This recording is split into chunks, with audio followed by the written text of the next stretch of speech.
이 책은 저는 그 네트워크 마케팅 중에서 건강 쪽, 건강기능식품을 유통하고 있는 그런 회사들의 네트워커들이라면 꼭 한 번은 읽어봤으면 좋겠다고 생각하는 책 중에 하나입니다. 종류가 이제 챕터 보면 되게 많은데요.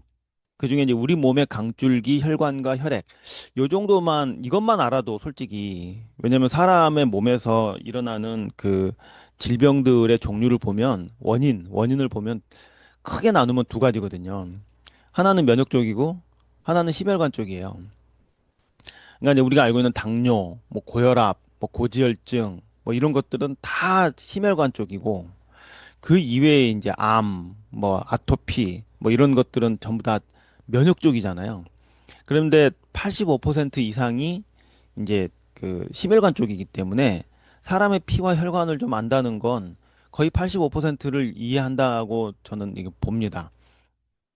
자, 권억일 교수님은 본인의 인생을 책으로 내도 좀 괜찮을 것 같은 그런 삶을 사셨던 것 같아요. 달팽이 박사로 되게 유명하고요. 그래서 이분이 어느 저기 신문에 인터뷰한 내용을 좀 발췌를 해가지고 여러분들하고 좀 읽어드리려고 합니다. 삶은 달팽이처럼 천천히 쉼없이 살아가는 거다. 그러니까 만족을 알면 그 이상 더 좋은 게 없다는 거죠. 그래서 정말 감사하면서 삽니다. 서울대 사범대 생물학과에 입학했고, 그 우리가 얘기하는 그 찢어지게 가난한 시골에서 살았던 것 같아요.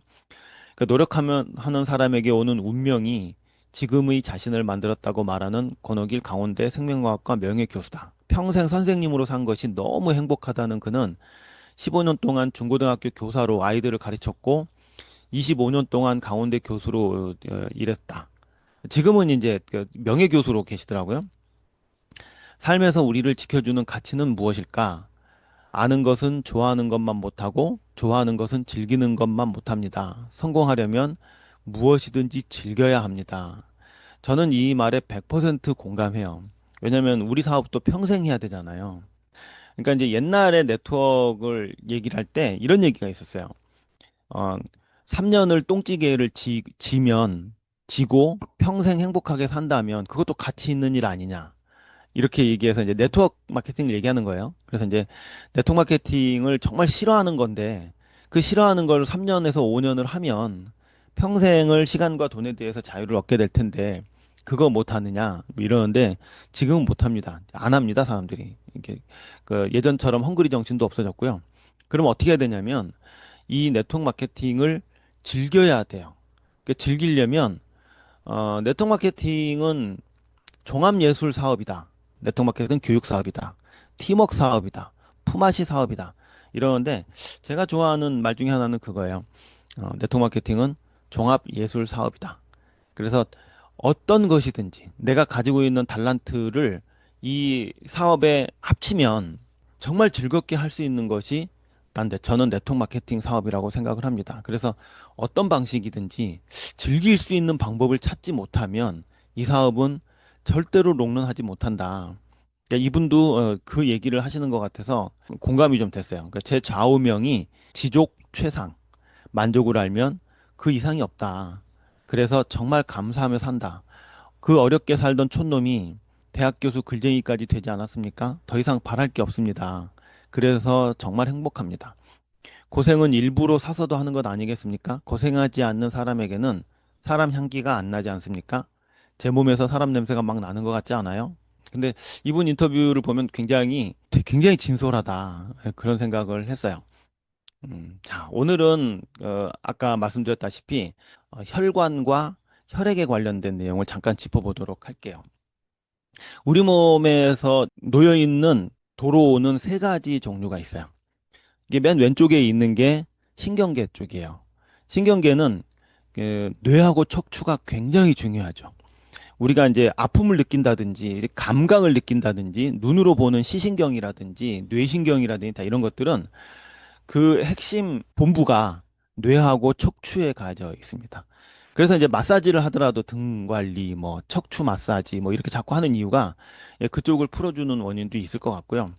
그리고 이제 우리 몸이 가장 중요한, 그러니까 중요할수록 뼈로 감싸져 있잖아요. 다치지 못하도록. 그래서 뇌 같은 경우는 거의 뭐 헬멧처럼 감싸 있어서 가장 이제 어느 누구도 건들지 못하도록. 그 중간에 있는 거는 이제 오늘 말씀드린 이제 혈관 쪽입니다. 파란색 혈관은 이제 정맥이고요. 빨간색 혈관은 이제 산소가 많이 포함된 이제 동맥입니다. 요거는 좀 이따 다시 말씀드리고요. 가장 오른쪽에 있는 거는 어, 림프, 림프관입니다.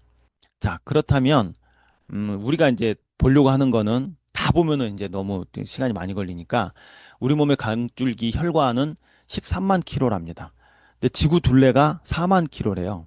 그러니까 4, 32, 세 바퀴 하고도 조금 더 도는 게 우리 몸의 혈관이래요. 그러니까 정맥과 동맥, 빨간색 이렇게 관으로 되어 있는 거는 동맥이고 파란색 찌꺼기가 많이 들어가 있는 것은 정맥이에요. 그런데 이 혈관은 필연적으로 어디하고 관련이 있겠냐면 그 바로 뒤쪽에 있는 폐하고 관련이 깊어요. 그래서 인체의 신비전에 예전에 한번 다녀온 적이 있었는데 거기서 나오는 책자를 한번 샀거든요. 이건 진짜 사람의 그 몸에다가 이제 그 색소를 주입해 가지고 만든 거예요. 그래서 모세혈관, 요 맨 오른쪽에 보면 손 끝에가 이렇게 피가 많이 뭉쳐 있죠. 여기가 모세혈관이에요. 여기서 무슨 일이 벌어지냐면 동맥과 정맥이 만나요. 남과 북이 만나가지고 악수를 하고 서로 포로 교환을 합니다. 그래서 산소가 많이 들어가 있는 그 동맥의 피는 정맥 쪽으로 넘어가고 이렇게 이 끝에 있는 그 상황을 보면 과학자들이 신을 보는 것 같다는 느낌을 든다. 그렇게 황홀하고 아름답고 너무너무 멋진 일이라는 거예요. 과학으로는 어떻게 그 설명할 수 없는 거라고 얘기를 해요. 뇌를 보면 거의 핏덩어리죠, 핏덩어리. 거의 뭐 가득 차 있고 폐도 마찬가지입니다. 그래서 이렇게 이 혈관이 많이 모여 있다는 거는 그만큼 산소가 많이 필요하다는 뜻이에요. 적혈구가 목적이 산소 공급이니까. 그래서 심장에서 나온 그 피가 아주 되게 산소가 가득 찬 피죠. 동맥을 통해서 아까 그 손끝에 있는 모세혈관까지 가가지고요. 여기서 교환이 이루어져서 더러운 그러니까 이산화탄소 이런 찌꺼기들을 다 받아다가 다시 요 심장 쪽으로 가요. 그런데 혈관이 펌프를 통해서 이동을 하기 때문에 펌프의 힘이 그렇게 세지 않죠. 우리가 서 있으면 발끝까지 갔다가 위로 올라올 때 정맥은 이렇게 펌프의 힘으로 올라가는 게 아니라 그냥 밀려서 올라간다고 생각하시면 된대요. 밀려서 올라간다. 그러니까 얼마나 힘들겠어요. 그래서 정맥한테는 뭐가 있냐면 여기 보시면 판막이라고 적혀 있죠. 판막.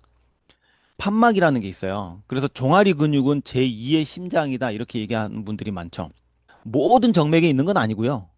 팔다리 같은 경우에 이런 그 판막이 있어요. 그래서 이렇게 밀려 올라간 다음에 역류하지 못하도록 판막이라는 게 있답니다. 그 하지정맥류 있죠. 하지정맥류는 어떻게 해서 생긴 거냐면 이렇게 이제 그 다 틀어져 버린 거예요. 그래서 판막이 고장 나 버린 거죠. 그래서 밀려 올라갔다가 다시 뒤로 백을 하는 거죠. 그러니까 이게 더러운 피가 올라가서 심장 안으로 들어가서 다시 또 그 맑은 피가 돼야 되는데 올라가질 못하는 거예요. 그래서 여기 보시면 더러운 피는 끝내 어디로 가냐면 폐로 가요. 왜 거기서 산소를 받아야 되니까. 그래서 여기 요 그림 하나가 순환을 한눈에 볼 수 있는 거예요. 자, 여기서부터 시작하죠. 그 심장에서 맑은 피가 나와가지고요. 모세혈관에서 여기서 교환이 이루어져요.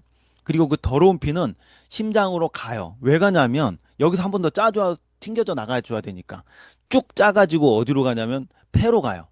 그래서 여러분들이 이제 라운드 숄더처럼 웅크리고 있으면 폐가 쪼그라들잖아요. 그래서 가슴을 내밀고 어깨를 펴고 그러면 그만큼 산소가 들어가요. 그래서 여러분들이 깊은 호흡을 해야 되는 이유가 숨을 한번 딱 들이마시고 하 하고 내쉬는 그 사이에 이 피 속에 들어있는 이산화탄소가 바깥으로 나가고 맑은 그 산소가 우리 몸에 들어가요. 이 폐에서 다시 한번 맑은 산소를 받아들여 가지고 심장으로 들어갑니다. 그런데 아까 제가 그 심장을 감싸고 있는 그 혈관이 있다고 그랬잖아요. 거기에도 산소가 들어가줘야 돼요. 산소가 적게 들어가면 협심증이라는 게 걸려요. 못 짜주는 거죠. 그러니까 짜다가 멈춰지는 거죠. 그런데 그게 막혀버리잖아요. 그 혈관이 막혀가지고 관상동맥 안으로 못 들어가면 심장이 근육 운동을 하질 못해가지고 서버려요. 그게 심근경색이에요. 굉장히 위험한 거죠. 그러니까 여러분들이 심호흡을 해야 되는 이유가 피 때문으로라도 반드시 심호흡을 꼭 해줘야 됩니다. 자, 그래서 이게 이제 현대 아산병원 홈페이지에서 제가 이제 캡처를 받은 건데 뒤꿈치를 드시잖아요. 그럼 종아리 근육이 이렇게 굵어지겠죠. 그러면서 혈관을 누르겠죠. 그러면서 짜주는 거예요. 그래서 제2의 심장이라고 하는 거예요. 그러니까 여러분들이 오래 서 있는 사람이라거나 오래 앉아 있는 사람이라거나 이런 분들이 당연히 이제 근육을 안 쓰니까 종아리가 아프고 뭐 땡기고 쥐나고 이러겠죠. 그래서 아무런 운동을 못 하시는 분이라 할지라도 서서 뒤꿈치라도 몇 번 좀 들어주면 이 안에 피가 쫙쫙 올라가 주겠죠. 비중이 1이래요. 1이란 얘기는 물 1리터가 1kg라는 뜻이죠. 이걸 1이라고 합니다. 그런데 혈액의 비중은 1.06kg이에요. 그러니까 피 1리터는 1.06kg이야. 무게로 따지면. 그래서 이걸 비중을 1.06이라고 해요. 왜 그럴까? 그 안에 건더기가 있기 때문에 그래. 물은 그냥 액체밖에 없는데 피는 그 안에 건더기가 있습니다. 그래서 피의 끈적거림이 물의 5배래요. 자, 그런데 피가 만들어지는 곳은 골수라고 그러는데 네, 저도 이번에 조금 알았는데 그렇다고 해서 모든 골수에서 나오는 건 아니고요. 우리가 알고 있는 뭐 허벅지 근육이라든지 종아리 근육 긴 데서 나오기도 하는데 대부분의 그 피는 이 흉골, 가슴 뼈 있잖아요. 그 중에 이제 요 가슴 중간에 넓적하게 생긴 데가 있대요. 우리가 이게 눌러보면은 이렇게 그 뼈가 잡히는 곳이 있잖아요. 이렇게. 여기서 많이 나오고요. 골반 쪽에서 많이 나온대요. 그러니까 아마 거기서 빼지 않았나? 뭐 골수를 뭐 뺀다 할 때도 뭐 그러지 않나 싶습니다. 그래서 피를 보면 고체 부분은 이제 혈구죠. 아까 그 얘기했던 적혈구, 백혈구, 혈소판 이런 것들이 들어가 있고 이게 45%를 차지하고 있고요. 그 위에 있는 건 액체가 55%를 차지해. 물 성분이야. 이게 이제 림프액이죠. 림프액. 다른 말로 얘기하면. 그리고 이 림프액을 전부 다 이렇게 나눠보면 거의 90%가 물이래요. 물이고 그 나머지가 이제 단백질인데 단백질이 한 8%, 그리고 기타가 이제 나머지 뭐 조금씩 뭐 들어있는데 이 단백질의 성분이 뭘까? 그게 이제 IgG예요. 제가 예전에 그 강의를 했을 때 트랜스퍼 팩터 안에 IgA와 IgG가 올라간다고 돼 있잖아요. 항체가 올라간다고 되어 있는데 IgG는 혈액에서 가장 많이 존재하고 혈장, 아까 그 맑은 물이 혈장이에요. 맑은 물이.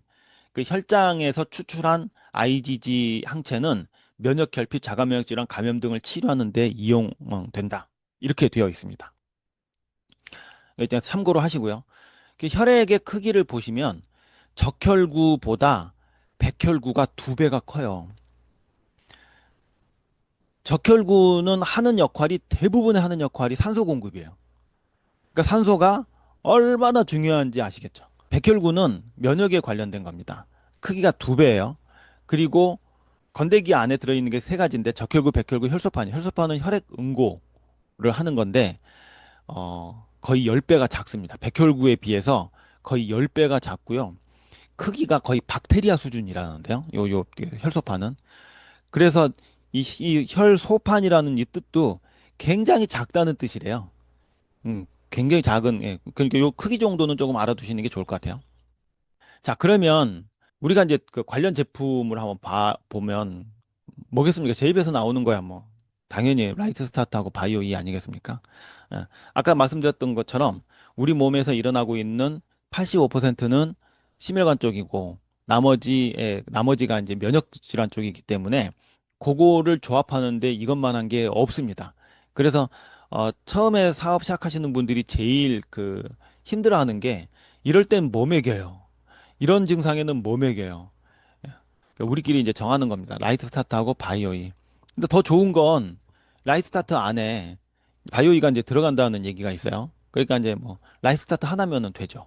그 라이트 스타트를 2배로 먹이느냐, 3배로 먹이느냐, 이제 그걸로 이제 가름하기 때문에 되게 사업하기가 편해진 것 같아요. 그러면 바이오인은 오메가3 성분이고 혈관과 혈액을 맑게 하고 혈관을 튼튼하게 하는 거는 이미 이제 뭐 그렇게 광고해도 돼요. 바이오 오메가3로 이제 허가를 받은 것들은. 그러니까 이거는 뭐 심혈관 쪽에 들어간다. 이렇게 치는 거고요. 라이트 스타트 하는 건 뭐가 들어있을까를 보면 요 네 가지가 들어가 있어요. 트랜스퍼 팩터 R 굵은 게 들어가 있죠. 그래서 이거는 면역 쪽을 담당하는 거죠. 그리고 PBGS가 PBGS 우리 트랜스퍼 팩터에 가려져 가지고요. PBGS가 굉장히 평가절하되어 있는 제품 중에 하나예요. 엄청난 제품입니다. 이거 쓴 책인데 어, 기적의 피크나 저널 이런 책을 제가 썼습니다. 그러니까 이렇게 제가 그 예전에 PBGS에 관련된 그 자료를 만들었었어요. 책은 아니고 자료를 만들 정도로 굉장히 대단한 사례도 엄청 많고요. 논문 자료도 굉장히 많습니다. 그리고 이제 종합 비타민하고 CMC, 미국은 이제 CMC4 대신에 바이오이가 들어가 있어요. 그러니까 이제 아마 우리나라에서 이제 만들어진다고 그러면 CMC4가 빠지고 바이오이가 들어가지 않을까, 이런 생각이 듭니다. 그러다 보니까 새로 사업을 시작하시는 분들이 사람들한테 가장 그래도 그나마 잘 맞춰서 처방할 수 있는 게 이 두 가지, 라이트 스타트하고 바이오이지 않을까, 이런 생각이 듭니다. 자, 오늘은 그래서, 좀 그랬습니다. 그래서 혈관과 혈액에 대해서 조금 이렇게 전체적으로 막 뭐 외워야 되고 이러는 게 아니라 조금 이제, 이 정도, 크기가 이 정도구나, 뭐 무슨 역할을 하는구나, 이 정도만 좀 알고, 그렇다면 우리는 어떤 제품을 처방해야 되면 괜찮겠구나, 이렇게 하시면, 예, 너무 좋을 것 같아요. 네, 마치겠습니다. 감사합니다.